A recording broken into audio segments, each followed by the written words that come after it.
Hello everyone, it's me, Beau. Today we're going to be doing a very quick unboxing of this water heater. Now this is specifically designed for my chickens' water because here in the Pacific Northwest, they need to be watered and hydrated during the winter. And obviously, something like this will work quite nicely to keep it defrosted and de-iced. Now my first impressions are, this is bigger than expected. I honestly thought this was going to be the size of a donut. Look at that. That's huge. It's like the size of a disc that you would have in disc golf. You know those frisbees? Okay, all right. And of course they have their little insert in there that says, please give us 5 out of 5 stars, which is against Amazon's terms of use, but we won't go into that. All right, so if you're curious like me, this is how long the cable is. It looks to be about 6 feet. Yeah, I would say 6 feet in length right there.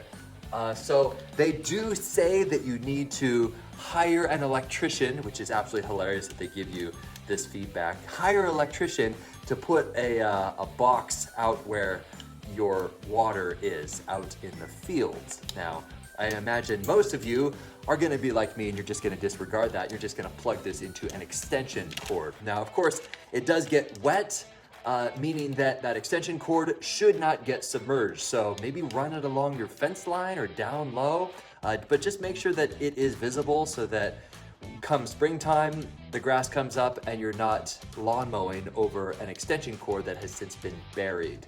So I imagine that other person on here with that review saying that, hey, my extension cord shorted out. Well, it's probably because you just accidentally buried it. And once you set and forget something on a farm, you really do forget about it. So it looks like there are 4 tabs, 1, 2, 3, 4. And if you pinch all of those, this comes off like that. There's the heating element in there, as you can see. And this looks like it should fit inside my chicken water awfully nicely, but just keep in mind if you have one of those urban chicken waters that are designed for more like just one chicken, like those little tiny buckets, this probably won't fit, but that's surprising. I did not think it was gonna be that big. And then this little clip right here, this is interesting because I see all over this Amazon listing, they're like, we supply a clip for you. And I kept thinking this was that size. They don't actually tell you, unless you really search for it, what size this thing is. That's huge. So as you can see, this is designed to run the cable kind of up there inside. And of course, this would keep the cable from sloshing down into the bucket, but it sort of keeps it up and out like that. Isn't that cool? So there you go. Just wanted to give you guys this first impression of this, and hopefully it will last all winter long. But right there's the unboxing to give you a real world demonstration of how big this thing is. Man, I'm surprised about that. All right, well done.